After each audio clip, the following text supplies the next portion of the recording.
going into the locker room at halftime, just coach getting on us about kind of our effort in some plays. We knew that our identity is crashing the glass, whether that's defensively or offensively.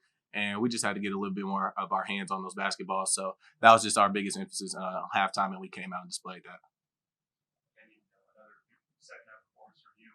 How much do you just embrace those winning time moments in the second half? I mean, that's what we work for, especially in a crowd like that. Coke Arena was popping, and I know we were down in that half. Any possession that we had, it was a big stop. The crowd would go crazy. And then when I saw I was like 5 minutes and 22 seconds on the clock, and I was like, it's time for me to kind of turn it up a little bit, and I did that. But I live for those moments. That's why I'm in the gym, with the coaches and everything. It's just for those moments. You guys already talked Come about on. it a lot this season that you kind of prided yourself on out rebounding these teams, and you've done it now every game, even tonight. I mean, what can you tell me about just your production with that? I mean, we practice rebounding every day.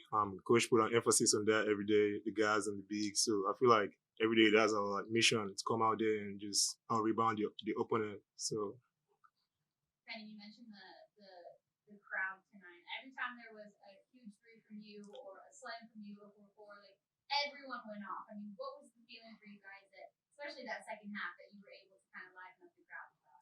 I mean, I just love it because I know it's tough for the away team to like get through that. We get a block shot, the whole crowd is going crazy. So I know when I hit a three, I'm gonna kind of taunt with the crowd a little bit, like let's go turn up to make it even be harder for the away team. I don't want them to hear themselves while they're in their huddle, But we want them to feel, Wichita. We hit them big shots. This is Wichita. Like this is what we're known for, basketball school. I want the other team to feel that. Off that, you're undefeated here at home. I mean, how does that feel for you guys moving forward? That's the plan. Protect home court. So that's just what we're here to do. Do you know what it means for Oh, you come on. specifically? I mean, especially a career high now, and you get to do it in front of your hometown crowd night in and night out. I mean, we have a great fan base. So I mean, yeah, I mean, just coming out there to play for the fans. I mean, they show love every night. So I'm happy every time to play out there home court. Hometown hero. Good job, man. Hometown hero. I wasn't going to stop him. But stop it. TJ, what did it mean for you, though, to have a career night like that tonight? It felt good. It felt good having everybody behind me. Just knowing, learning from that Boise loss. Just getting in the gym, nobody hung their head, or we moved on to the next. Try not to lead one to another in the loss category. So just getting back on that winning side feels good. Was it kind of similar to Prairie View, where it looked like early on, like you were being really aggressive, looking to really attack the basket? What were you finding success with, and did it feel kind of similar to that game too? For sure. Just knowing that Mike and KG are going to get a lot of attention, so that just opens up the court for the other three players that's on the court. So I just took advantage of just getting downhill, playing off two, getting my shots up, and finding people. KG, slow start shooting wise.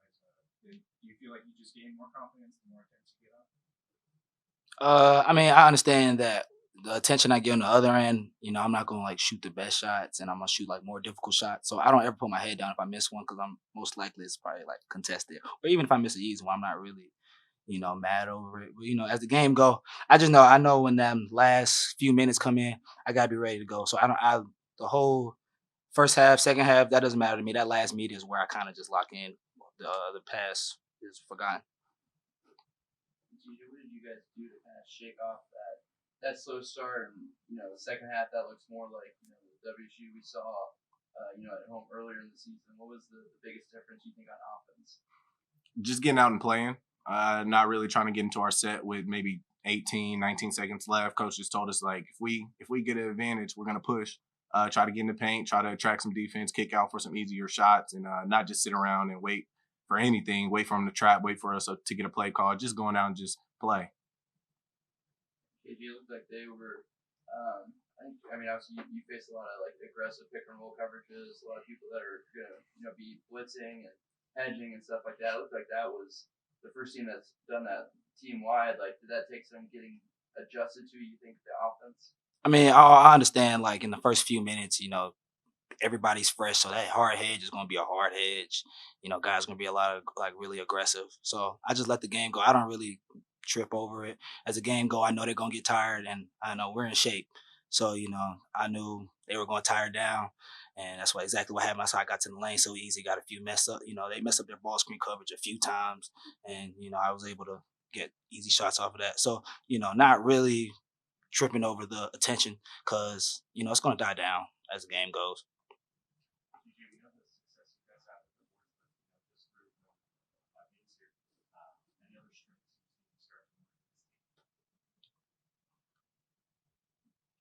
Our unity playing together. That was our emphasis today, unity.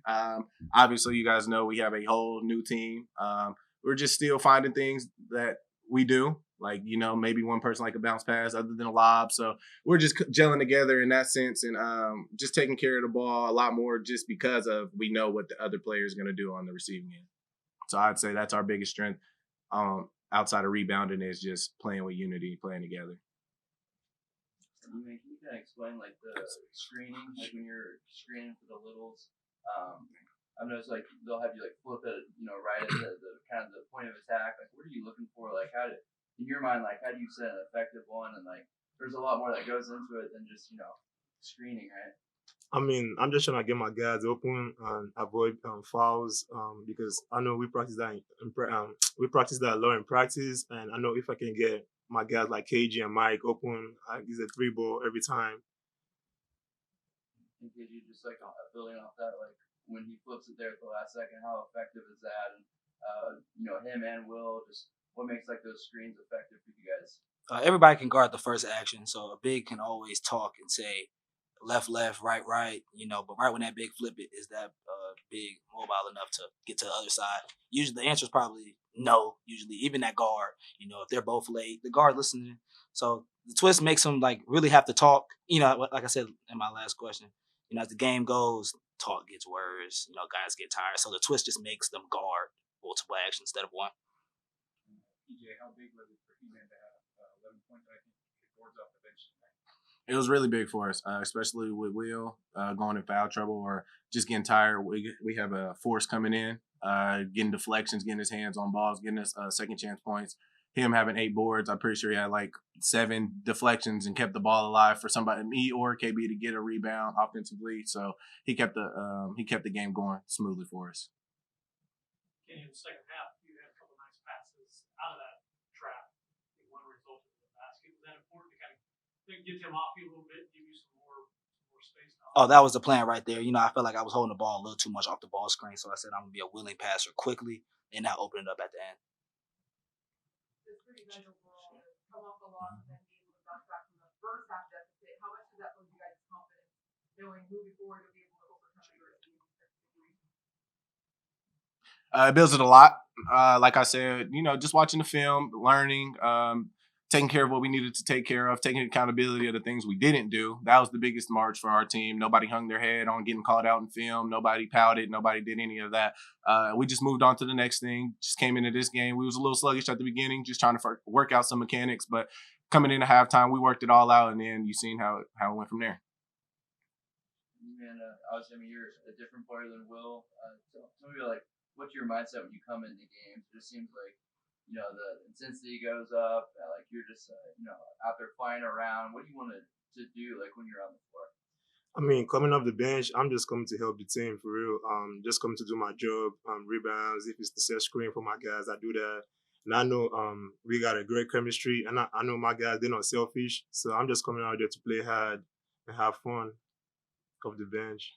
How nice was that dunk that you had too? Kind of like in traffic, you just went over people, like just like his athleticism. Like, what does that do for you guys? It builds the whole gym up. Like KG said, when the whole gym is loud, it really defers on the other team. They can't really hear themselves. They're at the free throw line asking like, "What did you say?" or "What is coach calling?" So when we hear that and see that, we just sense blood in the water. And like I said, in the locker room, we got a whole lot of sharks.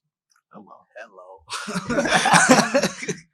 looks like your job is to take advantage of the space that all that defensive attention on KG and Michael provide. Is that a good way to think about it? You guys are opening because people are really closing out on that. For sure, for sure. Like I said, they gravitate towards those two a lot, and that just helps us out. Just the 3-on-3 basketball, it feels like out there with a whole lot of space. So I just get in the paint, try to create for whoever I can create for, and then if I have open shot, I just take it.